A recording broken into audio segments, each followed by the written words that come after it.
Innal hamdalillah nahmaduhu wa nasta'inuhu wa nastaghfiruh wa na'udzu billahi min shururi anfusina wa min sayyiati a'malina may yahdihillahu fala mudilla lahu wa may yudlil fala hadiya lahu. Asyhadu an la ilaha illallah wahdahu la syarika lahu wa asyhadu anna Muhammadan abduhu wa rasuluhu la nabiyya ba'dahu. Alhamdulillah, segala puji kita panjatkan kehadirat Allah Subhanahu wa Ta'ala yang memberikan kita nikmat sehat, nikmat iman, nikmat Islam, nikmat bisa memasuki bulan suci Ramadan yang tidak terasa. Malam hari ini ada yang sudah 17, ada yang sudah 18. Puasanya udah 16 atau udah 17. Dua-duanya benar. Salawat dan salam kepada Rasulullah Muhammad, suri tauladan kita, penghulu kita di dunia akhir nanti, yang dengan syafaat Allah, insyaallah mudah-mudahan kita semua dimasukkan ke dalam surganya Allah Azza wa Jalla. Bapak Ibu, adik-adik mahasiswa yang dirahmati Allah, malam hari ini terasa sangat spesial buat saya karena sudah cukup lama saya meninggalkan dunia kampus UI yang pernah membesarkan, memberikan ilmu, membimbing, mendidik dengan segala dinamikanya. Kalau masih ingat dulu tahun-tahun 98 pertama kali saya masuk ke kampus, usianya berarti udah 28 tahun dari saya masuk sampai dengan hari ini. Dan dulu saya termasuk mahasiswa yang lulusnya agak lama, tidak perlu ditiru sama mahasiswa zaman now, karena aktif di berbagai kegiatan kampus, termasuk alhamdulillah ikut meramaikan juga kegiatan-kegiatan di Masjid Ukhuwah Islamiyah Universitas Indonesia kita cintai. Jadi kalau dulu Bapak Ibu sedikit nostalgia sedikit. Dulu ekonomi Islam belum terlalu dikenal. Waktu saya masuk kuliah, bank syariah baru ada satu, baru ada Bank Muamalat Indonesia. Sekarang bank syariah udah banyak, bahkan hampir semua bank konvensional punya unit usaha syariah atau punya anak perusahaan bank syariah. Udah banyak sekali. Yang namanya kajian ekonomi syariah dulu kita nggak rasakan banyak. Kita mungkin ngemper-ngemper di pinggir-pinggir masjid, di pinggir-pinggir selasa kampus, belajar secara informal, sampai kemudian Allah menakdirkan ini gerakan ekonomi syariah terus berkembang. Bank syariah makin banyak, ekonomi syariah makin tumbuh, dan itu semua berkah dari perjuangan para pendahulu kita, dan termasuk mungkin adik-adik yang hari ini masih kuliah juga ikut mempelajari azanah ekonomi syariah. Ada satu fakta yang agak mungkin kontradiktif. Kita umat Islam Indonesia jumlahnya 87%, lebih dari 200 juta.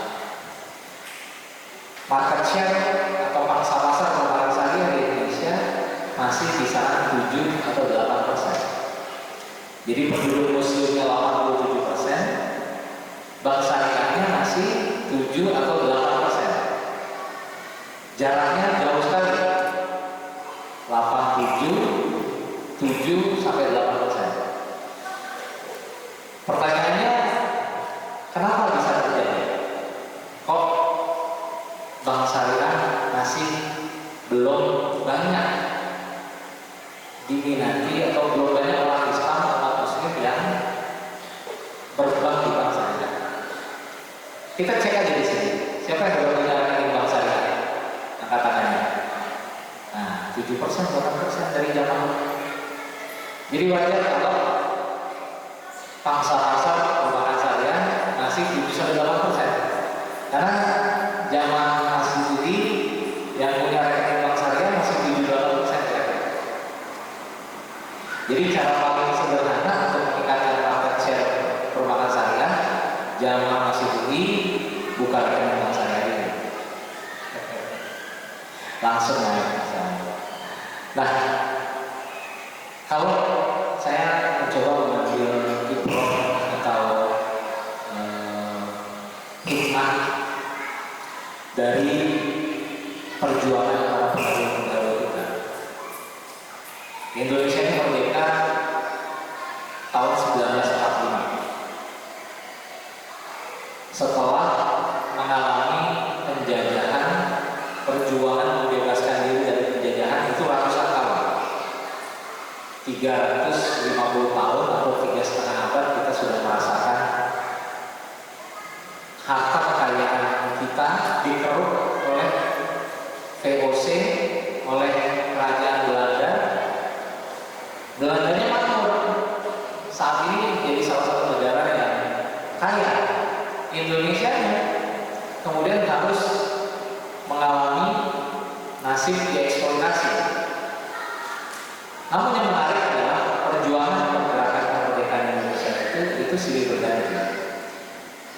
Kita tahu para pejuang-pejuang Islam, sultan-sultan, para panglima-panglima Muslim dari Aceh sampai Ternate, dari berbagai suku, berbagai daerah, itu punya kisah kepahlawanan sendiri-sendiri. Pangeran Diponegoro kita tahu, Tuanku Imam Bonjol kita tahu, Sultan Hasanuddin kita tahu. Tapi pertanyaannya, kenapa mereka waktu berjuang kok nggak sampai ngerasain kemerdekaan? Pangeran Diponegoro perang 1825 sampai 1830. Kalau bercandanya zaman dulu tuh habis maghrib perangnya 1825, 1830. Sekarang maghrib kan 1814 tadi ya. Nah, ini lebih sedikit. Mereka nggak merasakan kemerdekaan, tapi mereka ikut berjuang. Sultan Hasanuddin begitu juga. Sultan Pangeran Antasari, Sultan Agung Hamengkubuwono, semuanya berjuang tanpa merasakan kemerdekaan. Tapi mereka tetap memelihara semangat dan optimisme bahwa suatu hari mereka bisa mengenyam yang namanya kemerdekaan, bisa melihat tanah tumpah Indonesia ini bisa berdiri di kaki sendiri. Kisah yang lain di sejarah Islam, kalau kita jalan-jalan ke Turki hari ini, Turki menyimpan sejarah panjang ini. Pembebasan Konstantinopel tahun 1453. 1453 itu pembebasannya. Tapi perangnya nggak dimulai tahun itu juga. Perangnya udah dimulai sejak era sahabat. Bahkan ada sahabat yang sangat terkenal namanya Abu Ayyub Al-Ansari. Ini hidup di zaman Rasulullah, ikut perang berkali-kali sampai umur konon 97 tahun masih ikut jihad membebaskan Konstantinopel. Qadarullah Futuhat Konstantinia atau pembebasan Konstantinopel belum dirasakan oleh beliau. Beliau meninggal gak jauh dari benteng Konstantinopel dan dikuburkan di sana. Sekarang kalau kita ke Istanbul, kita bisa ziarah ke makam beliau. Ada masjid namanya Masjid Eyüp Sultan untuk menghormati Abu Ayyub Al-Ansari. Generasi-generasi setelah itu sampai kemudian yang kita kenal belakangan adalah Sultan Muhammad Al-Fatih yang menjadi sebaik-baiknya panglima dan prajuritnya adalah sebaik-baiknya prajurit, sebaik-baiknya pasukan yang membebaskan Konstantinopel di 1453. Semangat optimisme itu gak pernah pudar karena nubuatnya udah sejak zaman Rasulullah waktu menggali parit di era perang Badar. Nah, semangat perjuangan dan optimisme inilah yang saya mau coba bawa ke mahasiswa-mahasiswa ini yang insya Allah soleh dan soleha, bahwa bank syariah atau ekonomi syariah ini baru nanti akan bisa mendominasi, baru nanti akan bisa menjadi tuan di negerinya sendiri yang mayoritas muslim. Itu ketika kita semua sudah sama-sama berjuang, sudah sama-sama mau berhijrah, sudah sama-sama mau menggunakan instrumen-instrumen keuangan syariah itu sendiri. Jadi kita kalau melihat sekarang market share-nya masih kecil, pangsa pasarnya masih kecil, yang menggunakan pangsa yang masih kecil, kira-kira kayak dulu Pangeran Diponegoro berjuang membebaskan Mataram, Jawa, dan Indonesia dari penjajahan Belanda, tapi beliau sendiri mungkin belum merasakan kemerdekaan itu. Atau sebagaimana sahabat Nabi Abu Ayyub Al-Ansari yang tidak merasakan Konstantinopel yang sudah di bawah naungan Islam itu seperti apa. Jadi kalau kita bicara hijrah finansial sebagai tema kita pada hari ini, maka kita butuh langkah demi langkah, tahap demi tahap. Dan tahap ini sudah dimulai oleh para generasi pendahulu kita, senior-senior kita, abang-abangan kita, udah mulai dulu. Ustaz-ustaz kita, kiai-kiai kita sudah mulai lebih dulu, sudah merintis jalannya, sudah merintis arahnya. Tinggal gimana kita kemudian melanjutkan. Nah, saya sedikit cerita di Bank Syariah Indonesia. Alhamdulillah saat ini kita adalah bank syariah terbesar di Indonesia dan bank syariah terbesar 10 di dunia. Jadi kalau di ranking di antara seluruh bank yang ada di Indonesia, BSI Bank Syariah Indonesia itu bank syariah terbesar. Kalau dibandingin bank konvensional kita masuk 6 besar. Jadi yang di atas kita bank-bank raksasa yang udah gede-gede, ada BRI, ada Mandiri, ada BCA, ada BNI, ada BTN. Nomor-nomornya BSI, Bank Syariah Indonesia.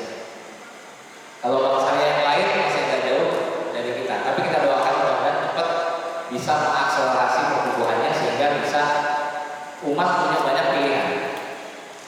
Per Desember 2025 kemarin, akhir tahun, posisi asetnya Bank Syariah Indonesia itu sudah 456 triliun.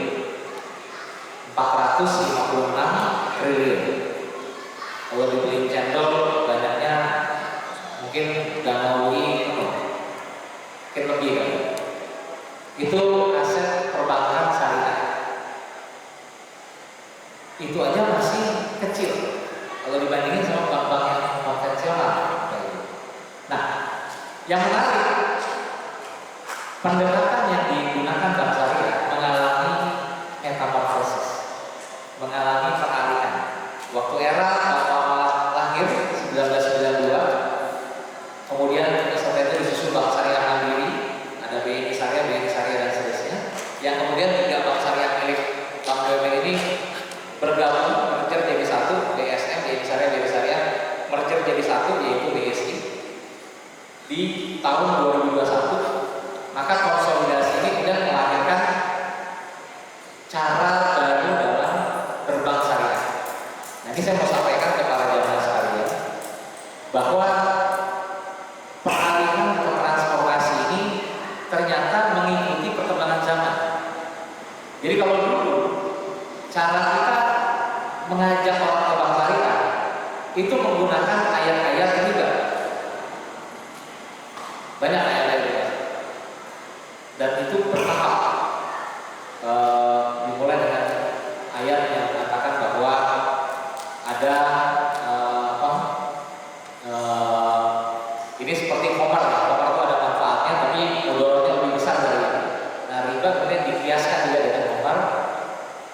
Bahayanya seperti itu. Diharamkannya secara bertahap yang kemudian diberikan sebuah penegasan bahwa riba ini dosa besar.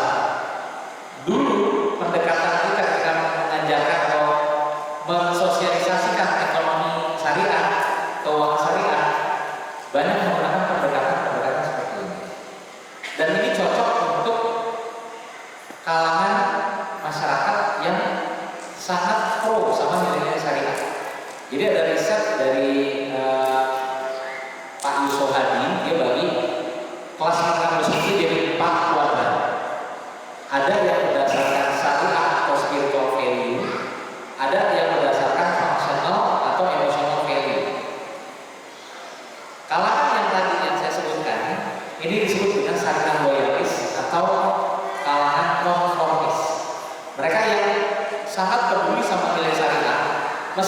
secara fungsional, secara emosional, gak terlalu mementingkan adanya keunggulan. Ini adalah mungkin sebagian jamaah yang ada di masjid ini. Gak apa-apa deh Bank Syariah lebih mahal dari Bank Konven, yang penting syariah. Gak apa-apa deh Bank Syariah model bankingnya lebih jelek, yang penting Bank Syariah. Gak apa-apa deh Bank Syariah produk layanannya masih cukup, yang penting Bank Syariah. Nah ini segmen yang pertama yang namanya konformis. Yang penting syariah. Gak peduli sama produknya, gak peduli sama functional benefitnya dan seterusnya. Lawannya adalah kelas menengah muslim yang berpikirnya rasionalis. Ya Bank Syariah kalau nggak komplit, nggak bisa berkompetisi sama Bank Konven, ya saya pilih Bank Konven aja. Ini namanya rasionalis. Yang lebih dilihat adalah functional benefit atau emotional benefitnya, bukan spiritual benefitnya. Ini adalah kalangan yang kedua, segmen yang kedua. Segmen yang ketiga namanya apatis. Apatis ini nggak peduli sama functional benefit, nggak peduli sama spiritual benefit, yang penting harganya murah. Yang penting kalau barang tuh diskonan. Nah ini segmen yang ketiga. Nah segmen yang keempat adalah segmen universalis, yang mencari nilai-nilai spiritual, tapi juga mencari functional benefit, spiritual benefit. Bank Syariah, tapi juga mobil bankingnya keren. Bank Syariah, tapi pelayanannya juga prima. Bank Syariah produknya juga lengkap. Bank Syariah juga pricingnya kompetitif. Nah, pendekatan kepada segmen konformis, rasionalis, apatis, dan universalis ini tentunya beda-beda, tergantung dari kebutuhan dan keinginan mereka. Sebagaimana kalau Bapak Ibu ada yang punya anak SD, anak TK, anak SMA, kebutuhannya beda-beda, uang jajannya juga beda-beda. Nah, pendekatan kita praktisi-praktisi di Bank Syariah terhadap 4 segmen ini juga beda-beda. Nah, dari 4 segmen tadi yang lebih menonjol spiritual value-nya adalah yang konformis sama yang universalis. Jadi kalau dulu fokus kita mengajak mereka yang di konformis, yang syariah loyalis, yang udah milih syariah. Pokoknya Bank Syariah, jangan di luar syariah. Saya mau hidup saya berkah, saya mau masuk surga. Kira-kira begitu. Dalam perjalanannya, kemudian ujiannya adalah ketika Bank Syariah masih kecil, ya, ini sebelum kelahiran BSI, kira-kira Bank Syariah masih kecil-kecil semua, belum ada menembus 10 besar di perbankan nasional. Kita belum bisa kasih pricing yang kompetitif, kita belum bisa kasih teknologi yang canggih, kita belum bisa kasih produk yang lengkap. Akhirnya banyak yang beralih jadi rasionalis, yang nggak memilih Bank Syariah karena mereka anggap nggak bisa berkompetisi Bank Syariah, nggak bisa memenuhi kebutuhan saya Bank Syariah. Nah tapi kemudian alhamdulillah ditunjang oleh regulasi dari pemerintah, Bank Indonesia, Otoritas Jasa Keuangan, kemudian ada kebijakan untuk memerger Bank Syariah ini jadi BSI, salah satu yang paling besar sekarang asetnya. Maka Bank Syariah jadi bisa berkompetisi dengan bank-bank yang lain. Ada bahkan beberapa produk-produk Bank Syariah yang lebih bagus daripada bank yang lain, yang lebih murah daripada bank yang lain, yang lebih keren daripada bank yang lain. Nah, ketika sudah mulai Bank Syariah menarik produknya, maka segmen yang tadinya rasionalis mulai geser ke universalis. Nah, tantangannya pendekatan yang harus dilakukan oleh Bank Syariah tentunya nggak lagi hanya mengedepankan ayat-ayat atau hadis.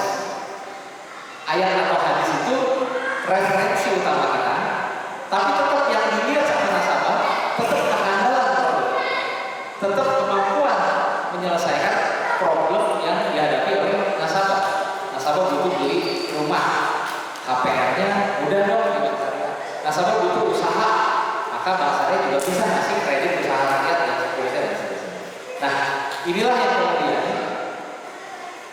penting untuk kita semua yang hari ini umat Islam mayoritas 87%. Maka kita semua sebenarnya udah nggak ada alasan untuk nggak berbicara ke Bank Syariah, karena Bank Syariah sudah bisa memberikan pelayanan, produk, teknologi yang menyamai apa yang dimiliki oleh bank konvensional. Maka saya kira topik kita dalam hari ini, hijrah finansial, itu sangat relevan karena ketika kita keluar dari bulan Ramadan ini, kita masih tetap sama seperti sebelumnya. Rasa-rasanya kita menjadi orang yang rugi. Kan orang yang beruntung itu orang yang hari kemarin sama hari ini lebih baik hari ini. Kalau hari kemarin sama hari ini sama, itu rugi. Yang celaka kalau hari ini sama kemarin lebih buruk hari ini. Nah, maka ke depan kita tentunya harus lebih baik dari hari ini agar kita menjadi orang yang beruntung. Nah, Bapak Ibu yang dirahmati Allah, jamaah salat Isya dan tarawih Masjid Ikhwal Islamiyah, ada 3 hal yang menjadi catatan untuk menjalankan atau melakukan hijrah finansial. Yang pertama, perubahan besar tidak mungkin dilakukan kecuali dengan langkah kecil. Kita mengawali langkah kecil. Sekecil apa? Sesederhana apa yang Bapak Ibu bisa lakukan? Kalau Bapak Ibu sekarang sudah punya rekening bank syariah, itu adalah langkah kecil. Kalau ada yang mau naik haji misalnya, walaupun sekarang ini lagi gonjang ganjing ya, ada beberapa teman saya, harusnya udah berangkat umroh, tiketnya di cancel atau penerbangannya di cancel. Mudah-mudahan nanti pada saat musim haji kondisi geopolitiknya sudah lebih aman dan jamaah haji kita bisa berangkat semua. Buat Bapak Ibu yang mau naik haji, maka salah satu merealisasikan niat untuk naik haji itu ya langkah awalnya yang ada sebenarnya sudah punya dulu tabungan haji untuk bisa merealisasikan rencana kita. Nah, ini adalah cara kita untuk berhijrah secara finansial. Yang kedua, kita harus membangun kesadaran finansial. Hari-hari ini masalah umat salah satu yang paling krusial adalah masalah ekonomi. Di sekeliling kita masih banyak orang-orang yang perlu dibantu. Masih banyak orang-orang yang terjerat pinjol dan bodol. Ini musuh bersama kita. Pinjaman online, judi online. Ini kan cuma jadi keresahan nggak hanya jadi keresahan otoritas jasa keuangan, nggak hanya jadi keresahan PPATK. Ini jadi keresahan masyarakat. Karena ketika ada keluarga kita, tetangga kita terjerat pinjol plus judul, itu yang bisa retak, yang bisa rusak, ya keluarga kita sendiri atau lingkungan masyarakat kita. Maka menyadarkan secara finansial, literasi finansial, ini jadi sebuah agenda yang penting untuk kita ke depan lakukan bersama-sama. Bapak Ibu, indeks literasi syariah itu masih 40%. Sementara indeks literasi keuangan konvensional udah di atas 60%. Jadi ada literasi, ada inklusi. Kalau literasi kita ngerti apa enggak, paham apa enggak, tahu apa enggak. Kalau inklusi udah pakai apa belum? Nah gitu kira-kira. Nah menariknya kalau di syariah sama di konvensional indeks literasi 60%, indeks inklusi 80%. Lebih gede inklusinya. Jadi orang meskipun belum paham, udah pakai produk konven, udah pada punya tabungan, udah pada punya kredit, udah pada guna increase dan seterusnya dari produknya konvensional. Kalau di syariah kebalikannya, sudah literasinya cuma 40%, lebih rendah dari literasinya konvensional, inklusinya penggunaannya jauh di bawah lagi, hanya 14%. 13,sekian%. Jadi yang paham 40%, yang pakai 14%. Jadi kalau ada 100 orang, ini jamaah 100 orang, yang udah tahu bank syariah, yang udah tahu ekonomi syariah baru 40 orang.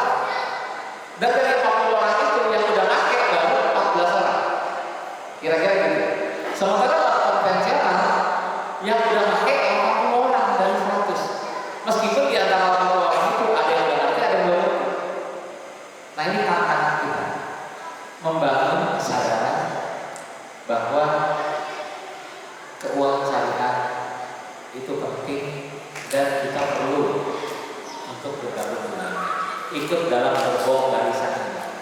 Sebagaimana dulu tadi saya cerita sejarahnya Pangeran Diponegoro, sejarahnya para pahlawan kita, sejarahnya para mujahidin kita membebaskan kawasan novel. Mereka tak pernah tahu kapan menangnya, mereka tak pernah tahu kapan finishnya, kapan merdekanya. Yang mereka lakukan berjuangnya. Nah sekarang kalau jamaah masih mau ikut hijrah finansial, mau ikut membesarkan literasi atau inklusi keuangan syariah, mau ikut membesarkan pangsa pasar keuangan syariah atau industri keuangan syariah, maka kita ayo bareng-bareng. Yang belum, maka ini adalah momentumnya. Momentum Ramadan ini momentum kita menjadi orang yang lebih baik. Momentum Ramadan ini momentum kita untuk hijrah. Momentum kita untuk menjadi pribadi yang lebih baik dalam segala aspeknya. Alhamdulillah, kalau di bulan Ramadan ini sholat kita lebih baik, sholat kita lebih tepat waktu, sholat kita nggak bolong-bolong. Alhamdulillah, kalau di Ramadan ini bacaan Quran kita meningkat drastis. Kalau sebelumnya jangankan 1 juz, 1 lembar juga belum tentu. Maka di Ramadan ini kita perbanyak amalan-amalan kita, baca Quran, sedekah, infak, berbuat kebaikan. Maka akan jadi sebuah hal yang akan sangat menyedihkan apabila kita juga tidak mengubah salah satu aspek dalam kehidupan kita, yaitu ekonomi atau finansial kita. Ketika kita hanya mengubah apa-apa yang menjadi ibadah akbar, tapi nggak mengubah apa-apa yang menjadi ibadah sosial kita, maka kita belum menjadi paripurna keseluruhannya. Mudah-mudahan Bapak Ibu semua yang dirahmati Allah, kita semua bisa menjadi hamba Allah yang lebih baik di akhir Ramadan ini. Dan indikator-indikatornya tidak hanya indikator-indikator yang sifatnya ibadah ritual, tapi juga indikator-indikator yang juga sesuai dengan keseharian kita. Di antaranya ibadah sosial kita, di antaranya pemahaman kita mengenai ekonomi syariah meningkat. Kemudian juga kita juga menjadi pengguna ekonomi syariah dan kita berjuang bersama-sama untuk membesarkan aset umat ini, bank syariah, asuransi syariah, lembaga keuangan syariah, sehingga umat bisa berdiri dengan lebih baik lagi. Masalah ekonomi umat yang tadi kita bahas di depan, sedikit demi sedikit bisa kita tangani dan kita semuanya bisa menjadi sebaik-baiknya umat sebagaimana yang Rasulullah SAW inginkan, yang terbaik bagi umat. Mungkin itu yang bisa saya sampaikan, dan kita semua yang ada di masjid ini bersyukur, kita patut bersyukur hari ini kita masih bisa diberikan kesempatan oleh Allah menikmati sajian ibadah. Mudah-mudahan kita semua diberikan kesehatan sampai akhir Ramadan. Nanti di 10 hari terakhir kita bisa ngegas lagi meningkatkan amal ibadah kita, dan mudah-mudahan kita semua membalas amalan ibadah kita dengan sebaik-baiknya. Demikian Bapak Ibu yang dirahmati Allah, mudah-mudahan bermanfaat buat kita semua. Rezeki yang